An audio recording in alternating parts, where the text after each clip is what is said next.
Well, we got beat by the number 17. I think they're number 17 team in the country. And I think they showed us a little glimpse of why they're 17. They're big, they're athletic, they're strong, they're super quick, they're veteran.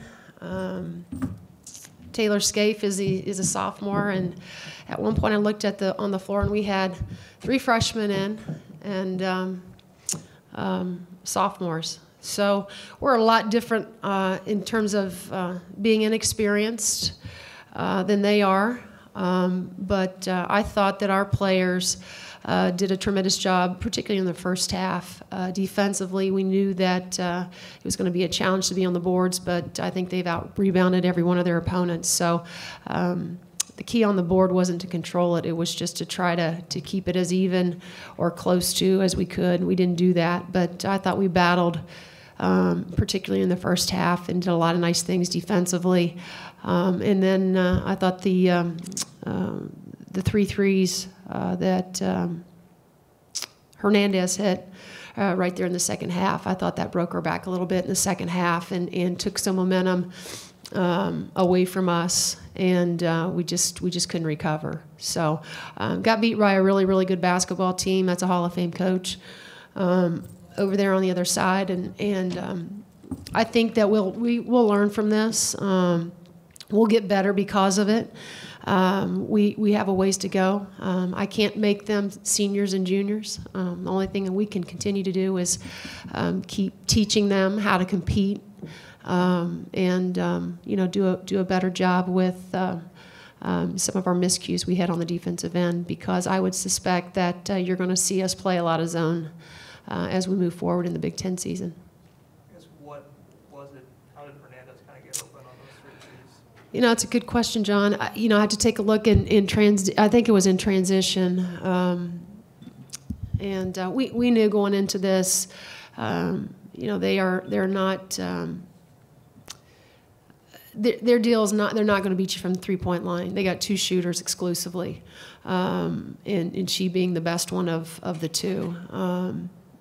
Syessence Davis was the other kid that we had on the board that has taken a lot of threes, but Hernandez was the one that we knew we had to come out and guard at the 3-point line, and it was just a matter of us. I thought our energy level in the first half, I thought we were flying around. I thought we were bouncier in the first half than we were. I think as the course of the game went on, we lost the energy. They weren't in front of us, so we couldn't give them the energy that we could give them in the first half with our encouragement of where they needed to be and where their slides were and where cutters were and so forth. So that's what we're going to have to get better at. When we come out of halftime, they're not in front of us defensively, and they're going to have to take ownership in being able to coach each other, through segments, through possessions, and that's an area that we'll talk about, and hopefully you'll see us improve. You talked about their strength and physicality. Being a smaller team, do you think that it all wore them down in the second half? I think without a doubt, I think their quickness. You can make some mistakes when you're just athletic, and you get yourself back into plays. Whether you gamble, you can still. It just seemed like, anything we tried to do, whether it was, and we weren't great at screening today, and that's another area that we've got to clean up. We've got to be able to take a lot of pride in getting each other open. But anytime we had any screening action, they were there. Now they were switching there in the second half. They ended up switching 1 through 4, so they were there on the catch, which made it more difficult. Which in that case, you want your team to be aggressive and try to put it on the deck a little bit more and try to get to the basket and maybe manufacture some points off the free throw line. But we have to continue to to watch film and understand that as we go down the Big Ten, we're going to be there's tremendous coaches in this league. Everybody scouts and has tremendous preparation for each other, and so we're going to have counters to some of the things that we do offensively when good teams and great defensive teams take away some of the things that we like to do.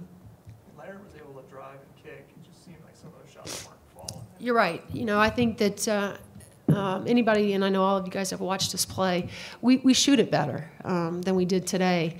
And I thought Laren did a great job in the first half, in particularly of being able to get in the inside, the guts of the defense and kick it out. And they just weren't falling. Taylor had a couple, I think Jess had a couple that just wouldn't go down for us. And those are opportunities for us to again show them on film that this is a good shot, and we're going to continue. And I told them at halftime, we had shot it so poorly, to kind of keep the faith that I thought we could shoot it better in the second half because we had shot it so poorly in the first. I don't know that happened, but I just felt like our kids needed to hear that we got some really good shots. They just didn't fall for us in the first half. But we'll continue to probably go through series or segments of periods of time where it's hard to find our shot, and that's when again you have to manufacture some of those things. And when your outside shot's not falling, you got to rely on putting it on the deck and trying to make aggressive moves at the basket or get the ball inside, which again today was difficult for Jen. I mean, she was. I guess undersized. I think that kid, that's safe to say, fair to say. Jen's our biggest kid we have. But this afternoon she was undersized. There was one time in the first half where Alexis Gassian was the only IU player in the paint getting rebounds. How nice right. did you be able to rely on her to go in and make those kind of hustles? Well, it's great that, that's not really what you want, just one kid in the paint getting rebounds for you. But, Alexis is just, she gives us she's so versatile, and we're playing her out of position right now. But, the thing about Lex is she'll do anything you ask her to do, and she's a terrific athlete. And right now she's really given us great minutes at the 4. You saw her there in the second half. She's a hard matchup, for other teams, opposing teams, when they have to have their true 4 players play her because she's a guard. We're trying to get her to flip a switch and be more aggressive and putting it on the floor and trying to get to the basket. She did that. She got to the free throw line, but that's not enough. We need her to do that more. At one point, like I said, you need to look out there and you have 3 freshmen on the floor. It's the future's bright, but it's a little bit undaunting when you're going against some of those kids that are juniors and seniors out there in Rutgers. Yeah, I think there was a sequence there where just a couple possessions on the floor, you guys are kind of slipping, the ball was kind of coming out. Right. I mean, is that being flustered? I think it was. I think that they turned up the heat. There was no doubt there in the second half. I thought there was periods in the first half, right towards the end of the 20 minutes, that they turned it up, and then they came out and really turned it up. And that was probably Coach Stringer getting into them a little bit and telling them that they had to get up and make us uncomfortable.